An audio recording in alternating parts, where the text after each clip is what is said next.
Okay, so you need a side dish for Friendsgiving or Thanksgiving or any fall meal. The kombucha squash is in season and it's so delicious.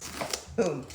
Once you get it started, it's no big deal. So I have a compost bowl here and I'm just gonna scrape the seeds out with a large spoon. So that's what you're looking for. You don't have to be too fussy. That's all we want. Just clean it out. So I have these pieces all clean. So now I'm going to cut these up into smaller pieces. So this is what we're looking for. I have them all here on the cookie sheet. No, I don't have to put them in a bowl and toss the seasoning. I can do that right here on the cookie sheet because I don't want to clean the bowl, okay?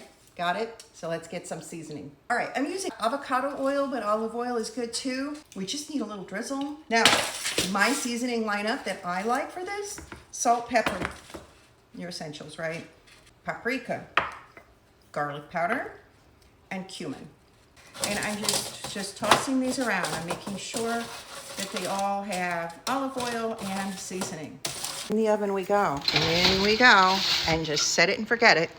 This has been cooking for 20 minutes. See how you're getting that nice little golden caramelization? That's exactly what we're looking for. See that? That is perfection.